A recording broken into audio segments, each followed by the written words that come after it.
Entonces, observó la luna y se dio cuenta de algo súper revolucionario para la época. Y es que la luna tenía montañas, que la luna no era una esfera perfecta o una esfera de luz o algo así, sino que era un cuerpo rocoso con montañas, perfectamente un cuerpo parecido a la Tierra. Y eso en ese punto es otra pequeña revolución. ¿Cómo así que la luna es un objeto tal vez de la misma naturaleza que la Tierra? No puede ser. ¿Cómo así que tienen montañas? ¿Cómo así? Claro, Galileo utilizó su telescopio y vio en esta línea que se llama el terminador, que es como esa línea justo que queda entre la parte que está iluminando el sol y la parte ya de la sombra. Ese es el terminador. Vio que ahí se alcanza a ver como la rugosidad de la luna. Entonces hizo unos dibujos, esos son como los dibujos que él puso en su libro sobre la luna, y en esta luna se ve claramente que hay cráteres, que hay, bueno, no es que él en ese momento fuera a decir así, esos son cráteres, pero dijo, tiene estas rugosidades, trató de hacer como los dibujos lo más claro que podía utilizando el telescopio, y esto fue lo que obtuvo. Curioso, tenía un amigo pintor y su amigo pintor hizo una pintura bien interesante sobre una virgen, era una virgen y estaba sobre una luna. Y la luna era basada en esta luna que pintó Galileo. Entonces, bien interesante, hay que buscar, no sé por qué no la puse, se me olvidó, esa pintura con la virgen ahí sobre la luna, así tal cual como la hizo Galileo. Bien interesante para la época también. Otra cosa, la Vía Láctea. Hasta ese momento, ¿qué es la Vía Láctea? No se sabe, un manchón, hay mucha mitología relacionada con la Vía Láctea, un manchón de leche de la diosa Hera, un río para otras culturas. Galileo apuntó su telescopio y vio que la Vía Láctea está llena de estrellas. O sea, lo que vemos, lo que reconocemos en el cielo como la Vía Láctea, que en realidad es el centro galáctico, porque pues el resto todo está en la Vía Láctea, de lo que vemos a simple vista, todo lo que vemos está en la Vía Láctea, menos Andrómeda, las nubes de Magallanes, pero eso no se ve tanto. Pero el resto de estrellas individuales que podemos ver están en la Vía Láctea. O sea, lo que vemos acá, lo que le llamamos la Vía Láctea, es en realidad el centro galáctico. Y bueno, él la observó y se dio cuenta que eran un montón de estrellas, muchas estrellas. Entonces que la luz que se generaba era la suma de la luz de todas esas estrellas. E incluso fue capaz de determinar que habían algunas estrellas que no eran estrellas individuales, sino que eran cúmulos de estrellas. Entonces pudo observar cúmulos globulares y cúmulos irregulares también, pero pudo observarlos ya mucho mejor y decir, bueno, definitivamente eso es una región llenísima de estrellas. Entonces, otra cosa importante. Luego, más cosas. Le vio como unas orejas a Saturno. Entonces, ¿qué son esas orejas de Saturno? En ese momento, obviamente, ya se tenía el conocimiento de los primeros planetas, o sea, Mercurio, Venus, Marte, Júpiter y Saturno, solo 5, todavía Urano y Neptuno no. Pero esos ya se tenían ya se tenían conocimiento desde hace rato. Y él apuntó su telescopio hacia allá y, oh sorpresa, que vio que ese objeto tenía como unas cosas raras a los lados que parecían orejas. Las traducciones se pierden mucho qué fue lo que le pareció a él. Yo escuchaba la teoría de orejas, hay otras traducciones que dicen asas, que no sé qué es eso, entonces lo dejé como orejas. Pero básicamente él vio que tenía algo a los lados, pero no entendía qué era, y se demoró todavía unos buenos años en entender el mundo, qué era eso tan raro que había visto Galileo, y el que descubrió qué era específicamente fue Christian Huygens, el mismo que les mencionaba del reloj de péndulo. Bueno, él también fue el primero que dijo, ok, no, son anillos. ¿Qué más observó? Observó las fases de Venus. Las fases de Venus. Venus, observado por telescopio, siempre va a estar en una fase, así como las fases de la luna, pero son un poquito diferentes. Y Venus, claro, es difícil de observar porque Venus siempre está muy cerca al Sol. Entonces, esto ahí va generando una idea de por qué Venus tiene fases y, por ejemplo, Marte, Saturno y Júpiter no tienen fases. Interesante, ya vamos a ver. Lunas de Júpiter, las famosas lunas galileanas, 4 lunas. Él se puso a observar a Júpiter por su telescopio y vio que habían unos punticos, todos extraños, ahí muy cerquita de Júpiter, y él dijo, pues ok, serán estrellas, y las observó por varios días y se fue dando cuenta cómo iban cambiando la posición. Entonces un día estaban dos a este lado y dos a este lado, otro día se veían tres acá y una acá, otro día faltaba una y así. Entonces fue registrando todas esas observaciones sucesivas y dijo, estos objetos están alrededor, están girando alrededor de Júpiter, están orbitando a Júpiter. Y ya en ese momento, pues él descubrió las lunas, anunció su descubrimiento, y como en ese momento quería caer en gracia de el gobernante del momento, la familia Medici, era un miembro de la familia Medici, no recuerdo muy bien cuál, entonces le llamó lunas mediceas o medíceas, no sé dónde tiene el acento, pero les llamó así y así se siguieron llamando pues unos cuantos siglos, pero por allá otro astrónomo hizo pues como la sugerencia de otros nombres que ya son los que conocemos hoy en día, que son Io, Europa, Ganímedes y Calisto. Entonces, bueno, él fue el que los descubrió, lunas galileanas, otra, otro, otra revolución, otra cosa bien importante. Primeras lunas, aparte de la nuestra, pues, descubiertas. Otra cosa supremamente importante es que Galileo lo hizo todo. Manchas solares.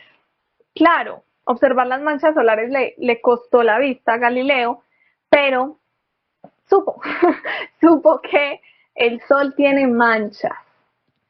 ¿Qué era eso?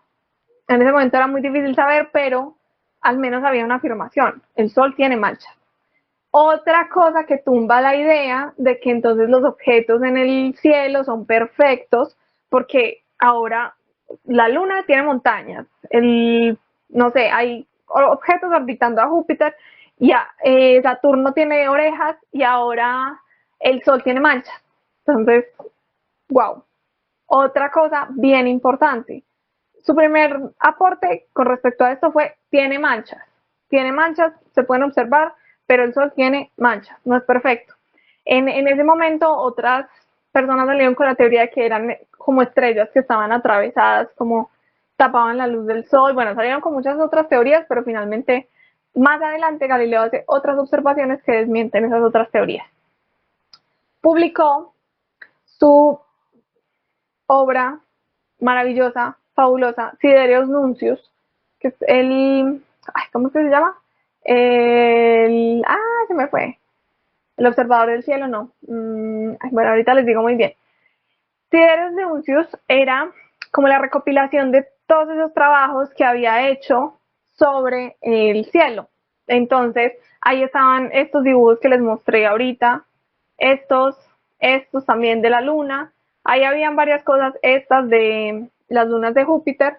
Ahí estaba como recopilada toda la información que él había ido recogiendo, y aquí apoya, claro que sí, el modelo heliocéntrico de Copérnico, porque sus observaciones están de acuerdo con el modelo heliocéntrico. Entonces, más que natural que en toda esta obra se resuman todos sus descubrimientos y se diga, bueno, pues claro que, claro que tiene razón de ser el heliocentrismo.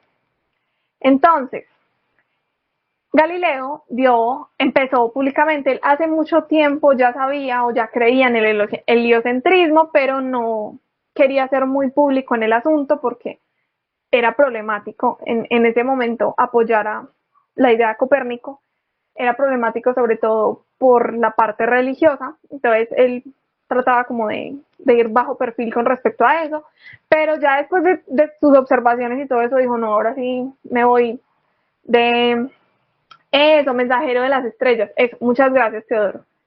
Sí, es cierto, así es. mensajero de las estrellas, Sidereus Nuncius. Entonces, Galileo ya con sus observaciones dijo, no, pues ya, definitivamente tengo que empezar a apoyar el modelo heliocéntrico públicamente.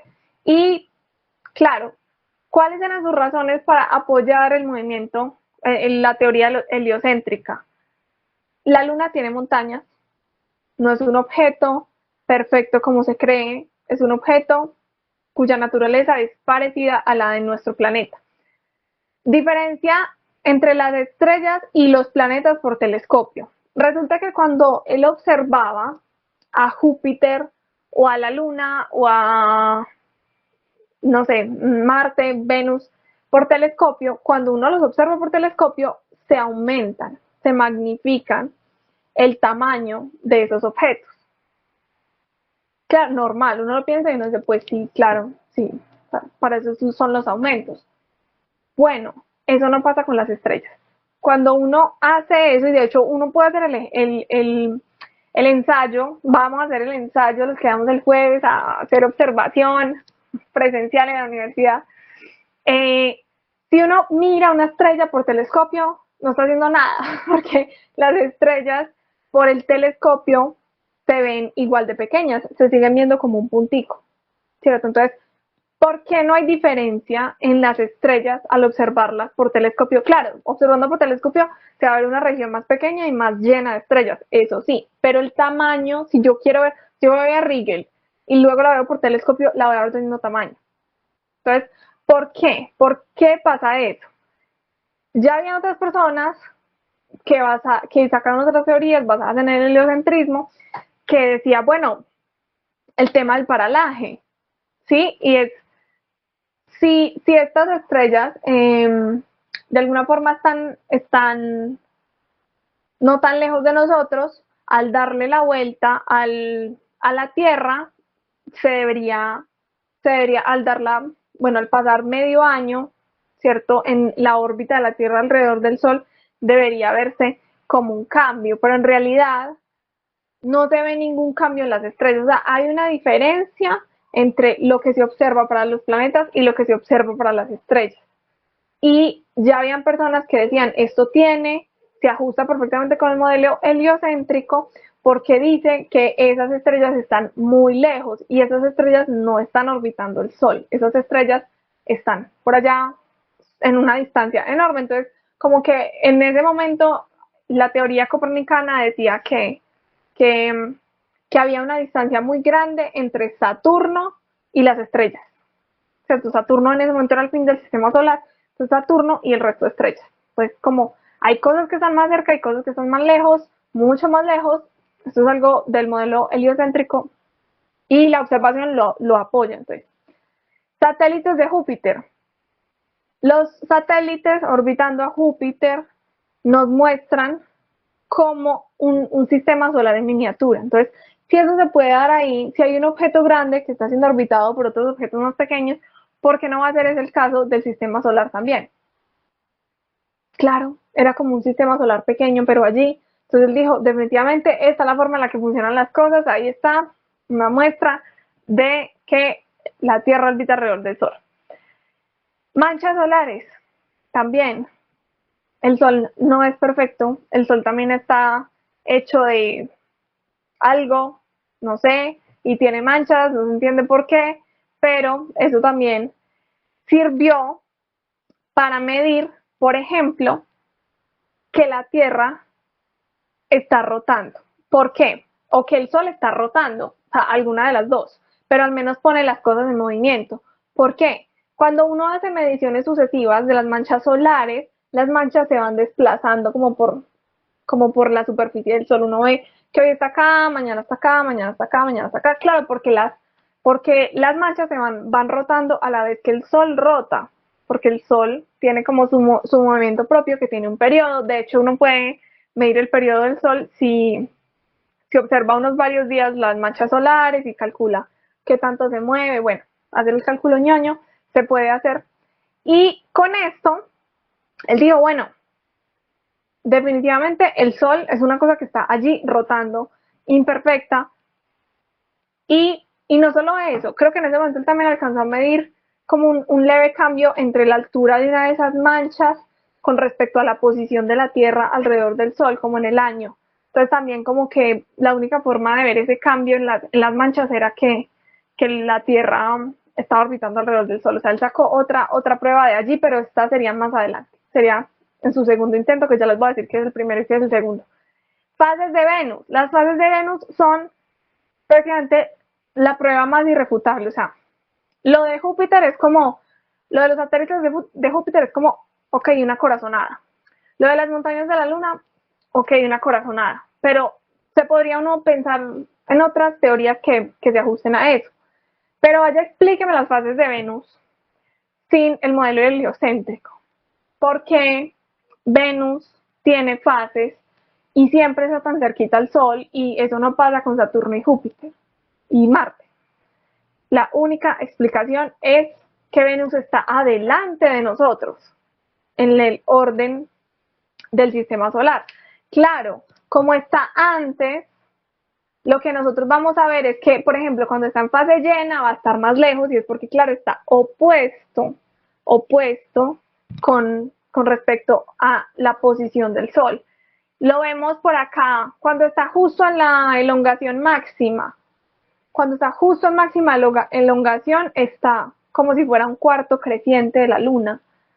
Cuando está un poquito más cerquita, pero más pequeño, se ve así, como que le falta un pedacito, ahí nomás. O sea, perfectamente estos dibujos que él hizo acá de las fases de Venus se ajustan y miren, también por ejemplo él puso lo del tamaño, no solo es importante la fase, sino el tamaño, qué tan pequeño se ve cuando está por allá en el otro lado, qué tan grande se ve cuando está, digamos, en máxima elongación, o cuando está lo más, qué tan grande se ve cuando está como ya en la parte, en esta parte de su órbita, o sea, la más cercana acá, la más cercana a nosotros. Esas observaciones solo se pueden explicar diciendo Venus orbita al Sol y nosotros lo orbitamos después de Venus. No hay otra forma de explicar eso. Entonces, de ahí, super check, modelo heliocéntrico. Tenía otra teoría que era sobre las mareas de la Tierra, como la aceleración que se generaba en ese movimiento alrededor de la Tierra que hacía que las mareas subieran y bajaran. Entonces él decía que las mareas no eran por la Luna, sino por el movimiento de la Tierra alrededor del Sol, pero en realidad eso sí estaba erróneo, o sea, eso sí fue una teoría que, no sé, ya él de pronto estaba un poquito sesgado por querer apoyar el modelo heliocéntrico y se le ocurrió esa teoría, pero esta teoría sí no. En realidad la teoría que había en ese momento era sobre que las mareas las causaba la Luna y hoy sabemos que es así, las mareas las causa la Luna, entonces esa sí no es check. Y bueno, aquí se viene la polémica. Claro, él empezó a apoyar el modelo heliocéntrico, yo iba a terminar antes de las 8, mejor dicho, que él empezó a apoyar el modelo heliocéntrico y claro, empezaron otros, bueno, los religiosos de la época, pues porque también en esa época un religioso podía ser perfectamente, bueno, y todavía, claro, puede ser un académico y a la vez un religioso súper teso, y habían religiosos académicos muy tesos que decían en ese momento, no, esto no es posible, lo que él está afirmando acá contradice directamente lo que dice la Biblia, o sea, de frente lo contradice. Entonces, la situación se puso grave, todo eso salió a la luz más que todo porque el propio Galileo escribió una carta a uno de sus exalumnos contándole o sea, como diciéndole las razones por las que él creía que sus teorías, o bueno, sus descubrimientos más bien, no contradecían el modelo, no contradecían, perdón, la Biblia. Entonces él tenía como sus teorías de por qué no contradecían la Biblia. Pero hay cosas muy puntuales de la Biblia que sí son, o sea, sí se contradicen directamente con el modelo heliocéntrico. Entonces, obviamente, salió la iglesia a decir, no, esto que, como así, no hay que parar a este man. Entonces lo llaman, le hacen no sé, no sé cómo se llama eso, lo mandan a presentarse ante los ¿cómo se llaman los cardenales? Un grupo, sí, eso, un grupo de cardenales de la época y hay algunos, pues algunos, no sé cómo se llaman, agentes que hacen parte de la Inquisición y hay uno incluso que estuvo encargado del caso Giordano Bruno. Que no hablamos de Giordano Bruno, yo creo que va a tocar hacer un paréntesis de los otros personajes chéveres que no mencionamos acá en la línea de tiempo, pero entonces hay uno que estuvo en el caso Giordano Bruno, que sabemos que Giordano Bruno terminó mal, eso terminó mal, Giordano Bruno fue quemado, entonces había uno de esos que estaba aquí involucrado en el caso Galileo. Entonces ellos le dijeron a Galileo, bueno, ¿qué es esto? O sea, esto es herejía, o sea, terrible, terrible, esto nada. Entonces, a partir de ahí, Galileo dio la pelea y trató de que el heliocentrismo fuera aprobado por la iglesia, él trató, de verdad que trató de que se lograra eso y llevó todas sus pruebas y hizo la tarea, pero allá le dijeron no, no se puede, esto no, esto es herejía, nada. Entonces, Galileo pues no tuvo más remedio que seguir lo que le decía a la iglesia en ese momento, que era como, pueden hablar de eso como o sea, como una teoría, como una hipótesis. Pueden hablarlo como una hipótesis, pero no pueden presentar pruebas ni nada de eso. O sea, no pueden tratarlo como una teoría que describe la realidad. Solo pueden tratarlo como una hipótesis o como una curiosidad matemática que ayuda a manejar mejor los problemas. Entonces, como si asumimos un modelo heliocéntrico, que en realidad es lo que hoy en día hacemos, pero con el modelo geocéntrico, o sea, en astronomía, para ciertos cálculos, como por ejemplo para las coordenadas en astronomía, nos imaginamos como si fuera un modelo geocéntrico, pero pues es un modelo matemático. O sea, es como únicamente para hacer cálculos, suponemos que la estrella está en una esfera, o sea, solo para cálculos. Pues a él le dijeron eso, pero con el modelo heliocéntrico, como, ok, puedes suponerlo como de manera matemática, pero en ningún momento puedes decir que es la realidad, en ninguno. Ni puedes presentar pruebas de que eso es la realidad, no, nada de eso. Entonces, Galileo, bueno, listo, ni modo, tocó entonces abstenerse de ese tipo de comentarios y ya, la cosa quedó así por unos años. Y luego llegó uno de los amigos de Galileo, era cardenal, y por cosas de la vida, ese amigo de Galileo terminó siendo papa. Entonces, Galileo dijo, ok, bueno, ya el papa es mi amigo, todo bien, como que el panorama parece estar un poco más favorable y volvió a intentar, volvió a intentar hablar del heliocentrismo, convencer a la gente del heliocentrismo y publicó una obra que era como el diálogo de las dos ciencias y era un libro que tenía varios problemas. Bueno, una obra, no estoy segura cuál es la dimensión, qué tan largo, corto es, nada, no sé, pero era una obra en la que habían tres personajes. Pues había como el sabio, que era el que defendía el heliocentrismo, había uno que era como un personaje intermedio, que era como que como que a veces estaba de acuerdo con uno, a veces con otro, pues como que trataba de estar muy neutro. Y el otro personaje era pues un bruto, incluso el nombre era como Simplicio, entonces era un bruto que defendía pues a capa y espada el modelo aristotélico, el geocentrismo. Entonces, ese era el primer problema. El segundo problema, estaba escrito en italiano. Y en ese momento las obras académicas respetadas tenían que ser escritas en latín. Pero él lo publicó en italiano porque quería que todas las personas lo leyeran. Y esto obviamente no le gustó a la iglesia. Y no solo esto, se empezó a difundir el rumor de que el personaje Simplicio estaba basado en el Papa, en el Papa, que era amigo de Galileo, entonces que supuestamente estaba basado en el Papa. Y esto enfureció al Papa, entonces todo el mundo se enfureció con esta obra de Galileo y pues claro que sí, otra vez citaron a Galileo y esta vez no le fue tan bien. Galileo estaba enfermo, entonces se retrasó un poco como su cita ahí con la Inquisición porque estaba bastante enfermo, ya pues ya Galileo estaba en sus 60, si no estoy mal, entonces ya tenía su edad, y lo citaron y allí le dijeron, bueno, ya usted había quedado avisado, no hizo caso, nada, lo hallamos culpable de herejía, queda condenado a prisión, entonces le dieron la opción de que se podía retractar y podía, ¿cómo es que se dice eso? No sé, o sea, retractarse, jurar no volverlo a hablar, no volverlo a hacer, todo eso. Y pues tenía que cumplir con la prisión. Entonces, bueno, él decidió, ok, listo, yo me arrepiento, toda la cosa. Y finalmente, pues el Papa como que se dio un poco y dijo, ok, bueno, que sea casa por cárcel, ya, confinado el resto de su vida a estar en la casa.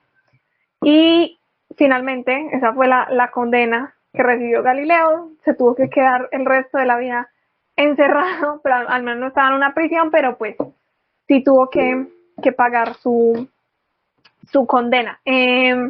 Teodoro, cuéntanos. Hola, Lizeth, buenas noches. Oye, tenía que dar un dato en este punto porque sí me pareció algo bien controversial. Si puedes regresar nuevamente a la foto, es que la foto de la diapositiva. Ok, sí. Bueno, a ver, que es que no lo alcanzo a ver en el tamaño. Un segundo. Bueno, si te fijas en la, ¿cómo se le dice a esto? La imagencita, los delfines, los peces que aparentemente son peces, pero no son peces, sino tres delfines. En el caso de Galileo, todo apunta a que es el tema del heliocentrismo, pero hay un punto bastante importante y son esos delfines, o esos peces pues, que realmente son delfines, que están asociados al dios Apolo. Y todo esto está asociado con otro tema de filosofía y teología, por lo cual, no sé, la Iglesia Católica tomó eso fue como una indirecta por algo que se llama que la guerra de los 30 años. Yo no soy muy experto en esta historia de los delfines que están en esta imagen, pero todo apunta a que esa es una de las causas principales y no tanto el enfoque del heliocentrismo, sino justamente por esta razón, o sea, porque había mucha suspicacia de colocar, mejor dicho, estos delfines están en el templo de Delfos, en la mitología griega, en el templo de Apolo. Están ellos prácticamente, o sea, es que de hecho creo que en la película de Troya, que no viene pues muy al caso, pero están esos mismos delfines. Entonces, creo que por ahí va parte de esa problemática, porque es como un apoyo filosófico y teológico que hay hacia esa guerra de los 30 años que te mencionaba antes, que tiene que ver con los franceses, y pues como que no había muy buena relación en ese momento entre la iglesia, bueno, y mejor dicho, es que con la iglesia no había buena relación en ninguna parte realmente. Pero bueno, ese es un dato que es complejo, porque esto ya también lo lleva a uno, pues hay que extrapolarlo, por ejemplo, a la Ilíada de Homero y cosas pues del Olimpo, pero esa historia con esos delfines es interesante, habría que profundizarla pues mucho más, porque repito, no soy el más experto en estos temas pues como mitológicos, pero parte, como digo, el problema de lo de este tratado del diálogo pues de los máximos sistemas del mundo es en parte ese dibujo. Interesante. Uy, para investigarlo. No, yo la verdad no tenía idea de eso. Y no había leído como en ninguna parte que eso tenía alguna relación. Está muy interesante. La verdad, queda de tarea para buscarlo. Si no, Para las... si yo se los complemento y ya después se los comparto para que lo tengan un poco más, pues extender como esa idea, porque como te digo, es que de hecho el tema con Galileo históricamente todavía se sigue debatiendo, o sea, se siguen sacando pues como, no sé, de la chistera se siguen sacando pues como datos todavía de esa época, o sea, y sobre todo con el Papa no, el cardenal ay, Belarmino o algo similar, no recuerdo en ese momento el nombre, que él de hecho le advirtió a Galileo en su momento y le dijo, hombre, ve, cálmate con esas ideas que vos tenés, que es que son un poquitico complicadas, y mira que es que yo estuve en el caso de Giordano Bruno, y si entenderás, pues es que el tipo como que murió en hoguera, entonces no sigas por ese camino. Y ahí donde entra una parte bien curiosa, porque finalmente Belarmino se muere, y para el 1630 y algo, no recuerdo, para esa época ya llega entonces Galileo y sigue con esa insistencia y ya Belarmino no está porque se muere, y ahí deja muy mal parqueada la Iglesia Católica porque no se entiende finalmente si la Iglesia sí estaba realmente apuntando a esa idea de ir en contra del heliocentrismo o realmente estaba apuntando simplemente por sostener lo que había construido desde la fe, porque obviamente todo eso atacaba evidentemente todo lo que estaba en las escrituras y eso no podía ser así. Pero de todas maneras sí, es un tema, una lástima que esa época no existiera lo que existe hoy en día, porque hubiese sido muy interesante ver, no sé, como todos los eventos, tenerlos un poco más, como haberlos vivido un poco más no desde los textos, desde las escrituras que hay, pues como con respecto a todos esos procesos que vivió Galileo, porque una lástima, pero bueno, lo que nos tocó, así como lo que mencionábamos con Hipatia, o sea, lo que nos tocó en su momento. Ve, y un último dato, siempre me largo un poquitico, estaba viendo hace poco que cuando las rocas, pero yendo a Hipatia, para saber en dónde está el templo de Alejandría, el templo, la biblioteca, aunque bueno, eso es un templo también, eh, con el campo magnético de la Tierra se podría encontrar, o sea, viendo los restos antiguos, pues haciendo excavaciones, me imagino, no sé, podríamos encontrar con el campo magnético de la Tierra que va cambiando, si por ejemplo, si el campo magnético se reorganizó en cierta forma, es que no sé cómo ni hacer la pregunta. No sé si el campo magnético de la Tierra va cambiando con el paso del tiempo y depende cómo esté en las rocas pueden haber inscripciones de cómo era ese campo magnético tiempo atrás. Entonces no sé si eso puede ser una pista, no sé, como algo así como en arqueoastronomía, por así decirlo, no sé si llamarlo así, pero, o magnetoastronomía, bueno, en fin, algo similar a eso, como que te llevara como a ese tipo de datos que te puedan, pues no sé, como entregar como esa información, pero es simplemente una idea, no lo sé si eso se hace o simplemente es más una curiosidad, no lo sé. Sí, ¿Cómo lo ves? eso de la forma en la que lo planteas es complicado, porque igual el campo magnético de la Tierra se invierte cada un par de, o sea, son unos buenos miles de años.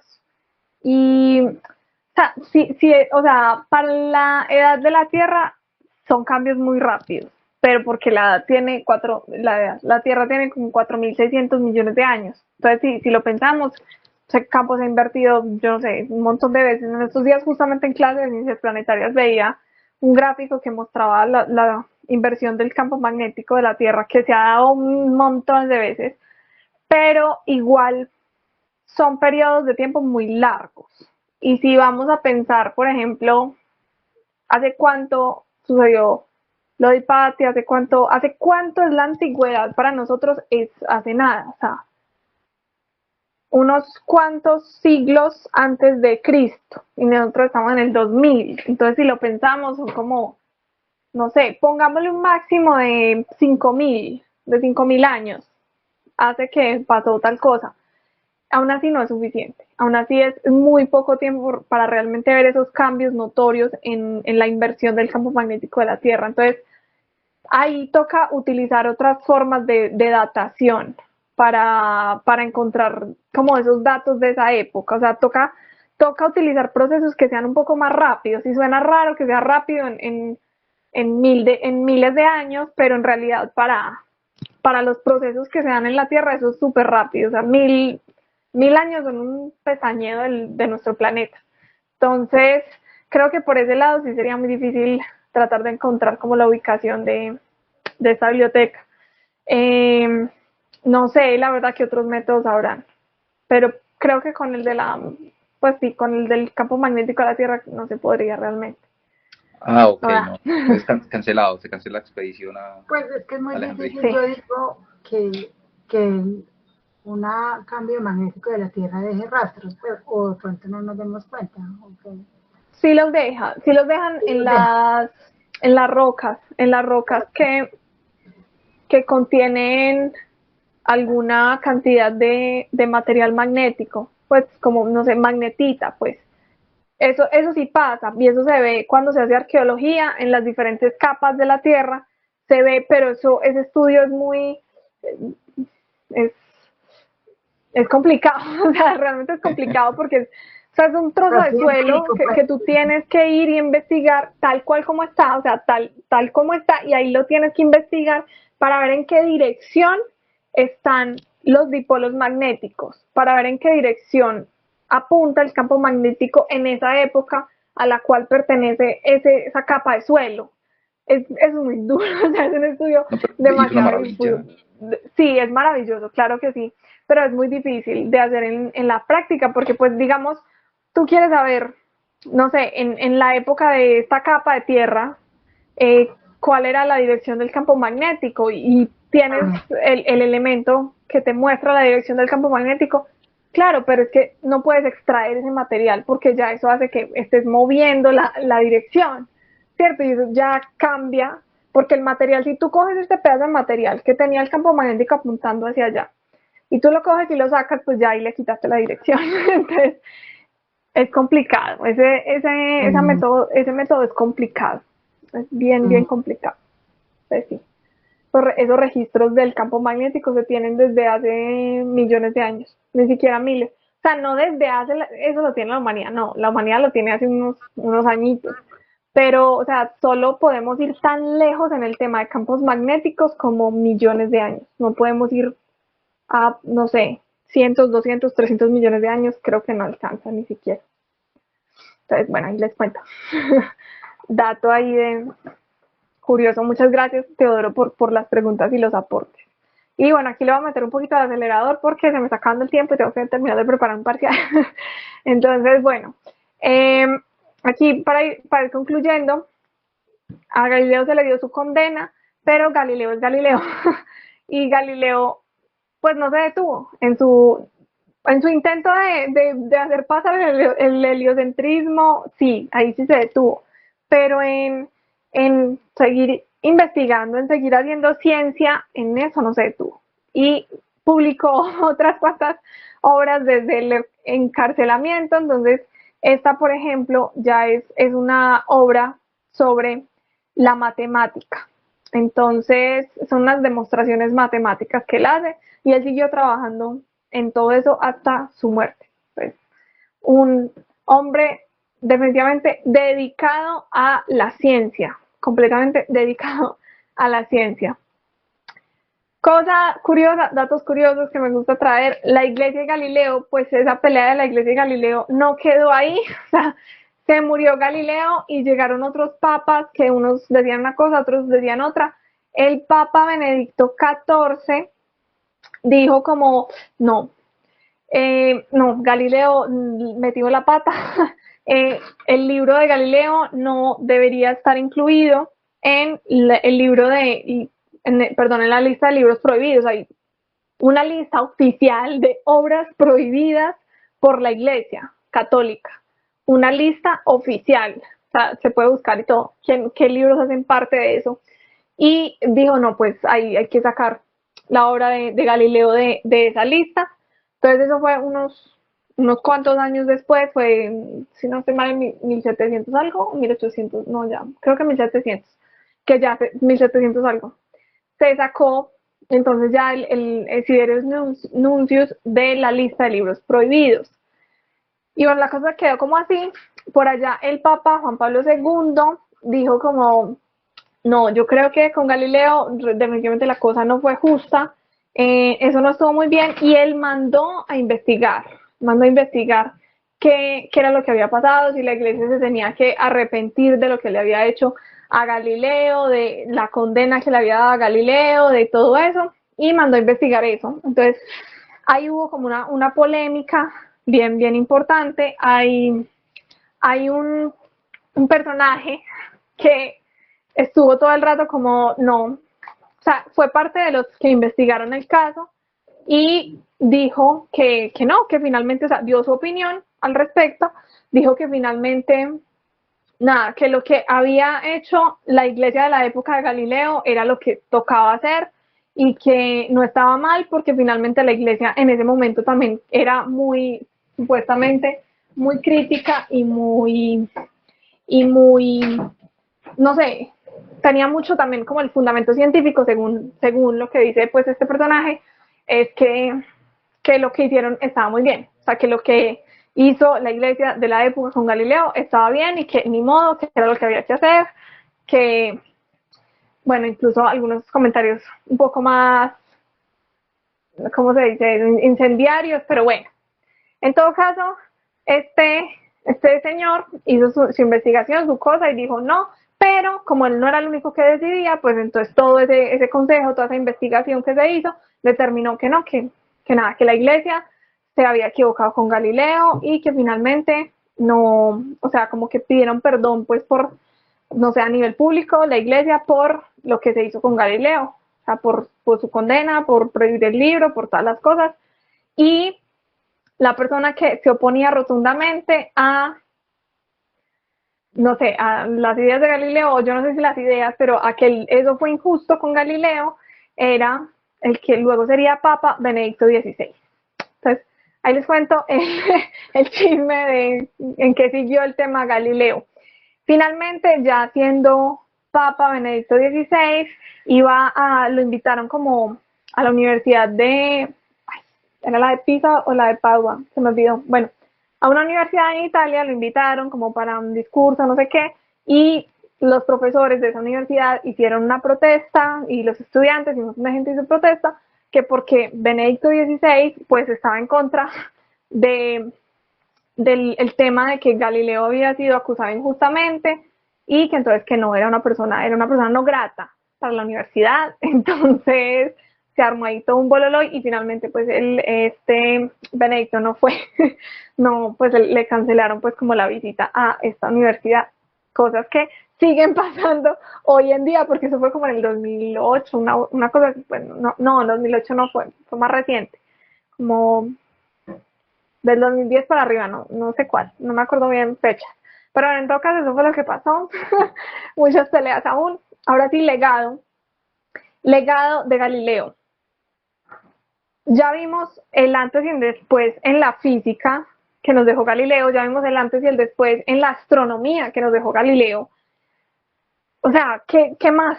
¿Qué más nos puede dejar este señor? Y bueno, algo muy importante y algo que hay que resaltar por sobre todo lo que hizo Galileo, y es que Galileo llegó tan lejos, también con tantas cosas, porque aplicó algo fundamental, que es la base de la ciencia moderna, y es el método científico.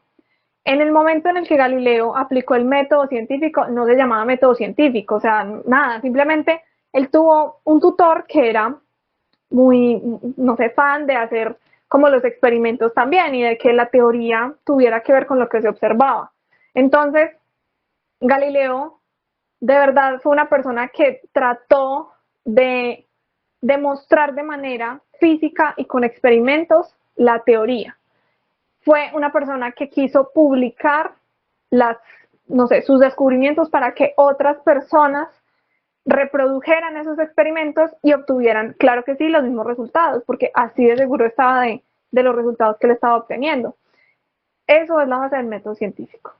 Con eso es que funcionamos hoy en día. Teoría que no se ajuste a lo que se está observando, pues se cae la teoría. En ningún momento debe ser como que la realidad se ajuste a la teoría. Es la teoría la que se debe ajustar a la realidad. La realidad es una, está ahí, es tangible, es medible, y ahora nos regimos por ese principio fundamental que Galileo fue como el primero que lo puso como en la base, porque antes de eso era como lo que les hablaba ahorita de Aristóteles, es como, ay no, yo creo idealmente que el mundo funciona así, pero no voy y lo experimento. Él fue el que dijo, no, vamos y lo experimentamos, y de ahí miramos qué conclusiones sacamos. Entonces, un cambio completo en la forma en la que se hace ciencia. Por eso esa es el padre de la ciencia moderna. Gracias a Galileo podemos de verdad avanzar muchísimo, muchísimo más hoy en día con ese método. Antes no se hacía eso. Entonces, este es como que ciencia antes de Galileo, ciencia después de Galileo, un cambio absoluto a partir de ahí, porque ya eso se empezó a volver, no sé, viral, y en este momento ya ni siquiera es que sea viral, sino que es el primer paso, es como el que no haga esto no está haciendo ciencia. Entonces, bueno, ese es el mayor legado que nos deja Galileo. Aquí datos, no sé qué pasó con estos datos. Voy a volver a cargar la página porque no sé qué pasó. Ah, ya aquí está. Objetos y misiones. No me quiere dar. Ah, no sé qué pasó. Bueno, se los voy a mostrar aquí en pantalla pequeña. Objetos y misiones en su honor. tenemos a la sonda Galileo, claro que sí, la sonda que fue a estudiar a Júpiter y a las lunas de Júpiter. Esta sonda bien importante, muchas de las cosas que sabemos de Júpiter son gracias a la sonda Galileo. Ya pues después llegó Juno hace unos años, pero en realidad pues en ese, no sé, de las primeras cosas que se estudiaron a mayor profundidad de Júpiter, la sonda Galileo de la ESA. Claro que sí, las lunas galileanas tienen su nombre de Galileo, ya lo vimos, ahí están todas: Io, Europa, Ganímedes y Calisto. Más objetos en su honor: hay un cráter en la Luna, hay un cráter en Marte. El cráter de la Luna, la verdad, es un poco triste, es como de 15 kilómetros. O sea, son todos los otros cráteres que les he mostrado acá, el de Copérnico, el de Annie, todos. Ah, no, perdón, el de Annie fue en la charla del cielo esta noche, pero bueno, el de Hipatia son más grandes que este de Galileo, y es como curioso porque Galileo fue el primero que observó eso y que lo dejó registrado y que hizo el dibujo y toda la cosa, pero bueno, le dieron un cráter ahí todo chiquito, no sé, la Unión Astronómica, que, aunque mentira, es que eso fue antes de la Unión Astronómica, pero en todo caso le dieron un cráter ahí muy, muy chiqui, la verdad. El otro cráter en Marte, hay un asteroide que también tiene el nombre de Galileo, y hay una unidad de medida que se llama Galileo, y es una unidad de aceleración, es como centímetro, sí, un centímetro por segundo al cuadrado, eso es un Galileo. Entonces aquí está como un mapa de la gravedad de la Tierra en Galileo, en unidades de miligalileos. Entonces aquí está el mapa, y hay un sistema de posicionamiento global que se llama Galileo, y esto me pareció bien, bien chévere porque nosotros le llamamos GPS a, como, no, sí, la ubicación por medio de satélites, en las aplicaciones que utilizamos, a todo eso le llamamos GPS, y el GPS es un sistema específico de los estadounidenses. Entonces, los europeos desarrollaron su propio sistema que se llama Galileo. Entonces también tiene sus propios satélites, que hay unos que ya no funcionan, pero tiene como su propio sistema, que no es GPS, sino su propio sistema de posicionamiento global llamado Galileo. Ahí les dejo dato curioso. Hay música, claro que sí, que menciona Galileo, cómo no. En Bohemian Rhapsody de Queen, por ahí está el nombre de Galileo. Y hay esta es una de las bandas favoritas también, mías, que se llama Haggard la banda, y tiene un álbum que se llama A Pursuit Move, y significa como sin embargo se mueve, que es la frase que se le atribuye a Galileo, que supuestamente dijo cuando le dieron su condena por el heliocentrismo, que era como y sin embargo se mueve, o sea que igual la Tierra se mueve, así quieran decir que no. Esa es una frase que se le atribuye, pero en realidad pues parece ser un mito, o de pronto sí la dijo, pero no la dijo en ese momento porque pues estaba en una situación súper dura. Si dice eso, pues estaba con la Inquisición, pues, o sea, no es probable que la haya dicho en ese momento exacto, pero bueno, igual se volvió una frase famosa, y ahí está pues, la cara de Galileo con la frase. Y su hija, pues Galileo tuvo hijos, tuvo 2 hijas y un hijo. Las 2 hijas, bueno, en realidad los 3 fueron hijos por fuera del matrimonio, porque él nunca se casó, él simplemente tuvo una relación como de 20 años con una chica, y tuvieron 3 hijos, y pues finalmente, no sé, ella se casó con alguien más, y él, nada, se quedó viviendo un tiempo como con el hijo, y a las 2 hijas, que como eran impuras, eran incasables y no sé qué, entonces, pues no impuras, eran nacidas de, no sé, no sé cómo se llamará eso. En todo caso, como no eran de matrimonio, pues no se podían casar, entonces las mandaron a un convento, y eso, ahí quedó el tema. Ellas fueron monjas, y hay una de ellas, María Celeste, hija de Galileo, que mantenía una correspondencia muy, ilegítima. Muchas gracias, muchas gracias. Entonces, María Celeste mantenía como una correspondencia con su padre, se querían mucho, y de hecho Galileo decía que ella que era una mujer muy inteligente, y bueno, mantuvo como esa correspondencia con él, y se puso su nombre de, no sé cómo se llama eso, o sea, hasta el nombre con el que uno nace. Ella se llamaba como Virginia, algo así, sí. Eh, Está ese nombre y está el nombre cuando ya, porque hoy se me olvidó como 20 palabras. El nombre ya cuando se ponen en su puesto, en su, en su puesto dentro de la iglesia, no. O sea, cuando ya se consagra, no sé, como monja. O sea, cuando ya es monja, ellos tienen como otro nombre. Ay, muchas gracias. El nombre de ordenamiento, ella lo eligió María por la Virgen María y Celeste porque su papá se dedicaba a estudiar el cielo. Entonces, ahí está, María Celeste. Tiene un cráter en Venus. ¿Se acuerdan que Venus tiene puros nombres de mujeres? Bueno, ahí también hay un cráter con el nombre de María Celeste. Y yo creo que esto, no. A ver, sí, ahora sí. Esto es todo. Muchas gracias. Dije que no iba a hacer la hora y media y terminé haciendo, claro que sí, la hora y media. Pero bueno, espero que les haya gustado. Yo disfruté mucho, la verdad, hablando como de este tema, investigando obviamente este tema de la vida y obra de Galileo. Definitivamente una persona brillante, hizo demasiadas cosas. Y bueno, lo disfruté mucho, espero que ustedes también lo hayan disfrutado. Sí, me ¿Dudas, encanta. comentarios? ¿No? Un lugar donde uno puede investigar más, un link o algo. Voy a buscar, porque hay varias cosas que yo saqué del libro Los conceptos de la física, de Alonso Sepúlveda, que yo soy miro mucho, pues varias cosas de las que traigo acá, las saco de bases de astrofísica o de los conceptos de la física de Alonso Sepúlveda. Y ya lo otro que investigué de Galileo, sí son muchos datos regados por todos lados. Entonces voy a tratar de recopilarlos y los dejo ahí en el grupo de Caos, en el grupo de WhatsApp. Sí, perfecto, sí, gracias. Listo. Claro que bueno, entonces el jueves, entonces, ¿en qué salón o en dónde? ¿O es en qué parte de la universidad? No vamos a tener salón. No, la idea es encontrarnos no sé, como en la plazoleta, la que queda afuera de la cafetería. Yo creo que eso sería bien porque la idea es que hagamos observación. En caso de que se nuble o alguna cosa así, pues igual yo no pedí salón porque no quiero que nos encerremos en el salón. O sea, apenas nos vamos a ver y así haya nubes, pues hacemos una dinámica, hacemos otra cosa, pero como que afuera. Esperemos que haya buen clima.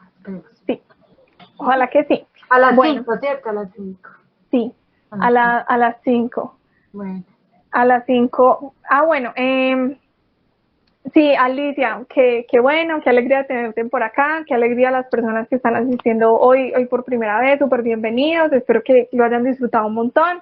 Les cuento que nosotros nos vamos a reunir presencialmente este jueves en la sección al oriente de la universidad. El grupo Caos, pues, hace parte de la sección al oriente de la universidad, entonces nos vamos a reunir allá el jueves, porque hace mucho no nos vemos muchísimo, y nos vamos a reunir a compartir un poquito y a observar por telescopio, ojalá si se den las condiciones. Entonces, súper bienvenidas si de pronto quieren asistir. Todo eso lo estamos hablando por el grupo de WhatsApp. Voy a dejar por acá el link por si se quieren unir o si ya están ahí, pues hacer caso omiso al aviso.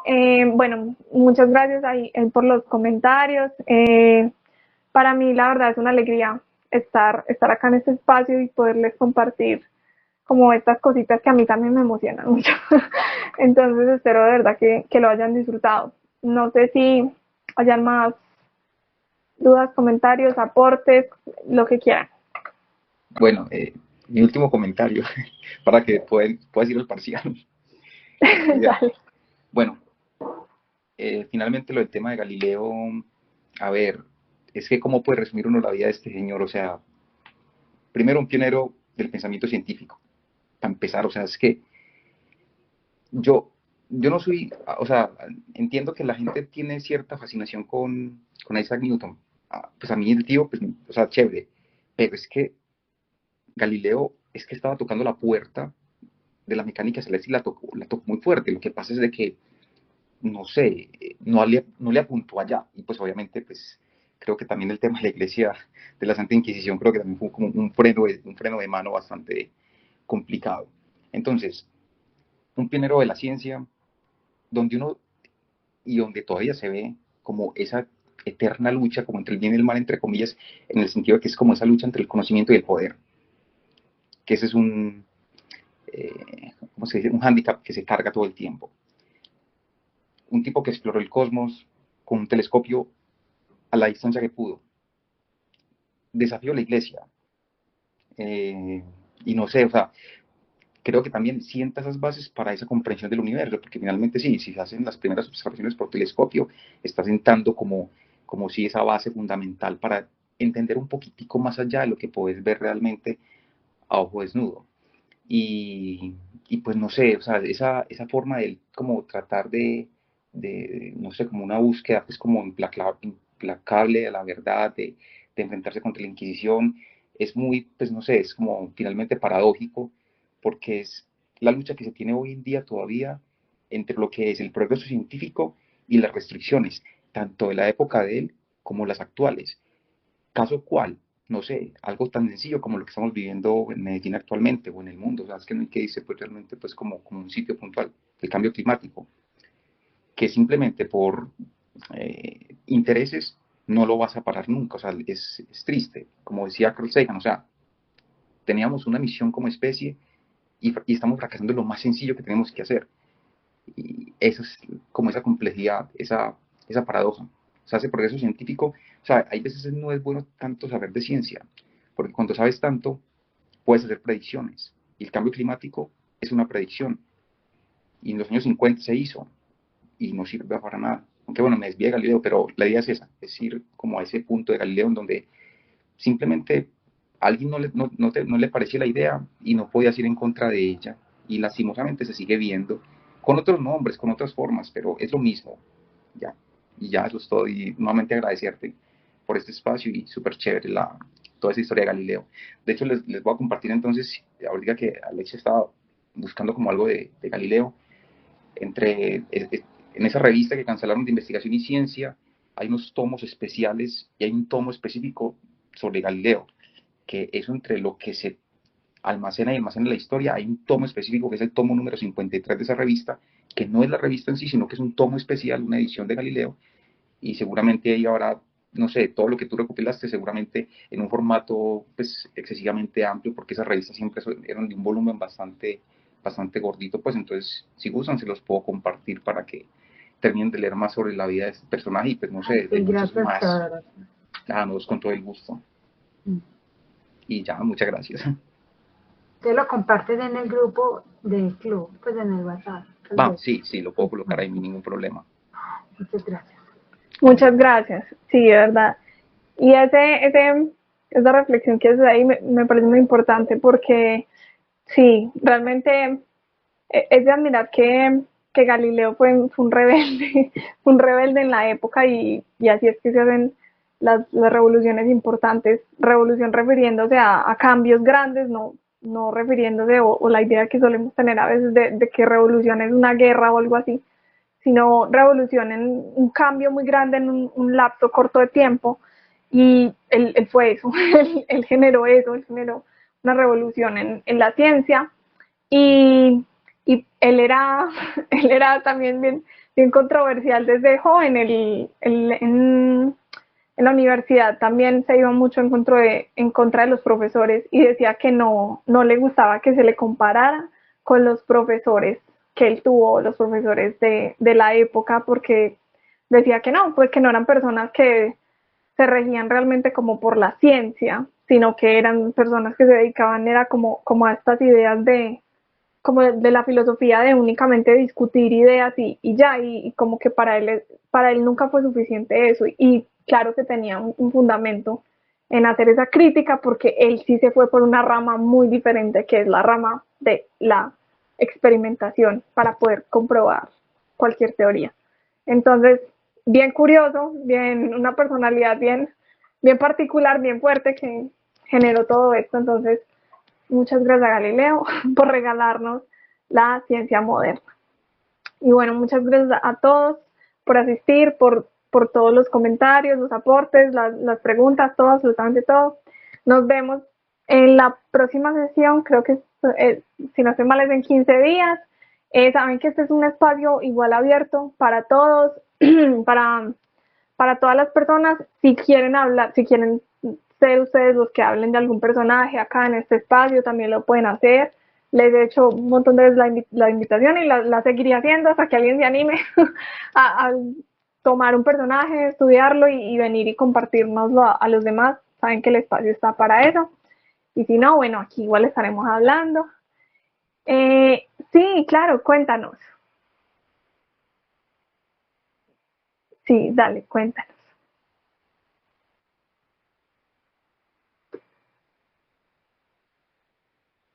Hola, qué pena yo aquí interrumpiéndote ya terminando No, la no, no hay charla. problema.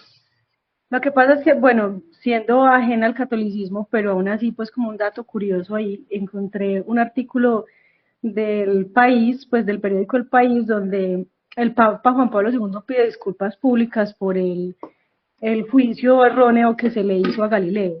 Inclusive estaba como recopilando ahí como el dato del periódico que se hizo la publicación, porque tengo entendido que fue Juan Pablo el que hizo realmente la disculpa pública de eso.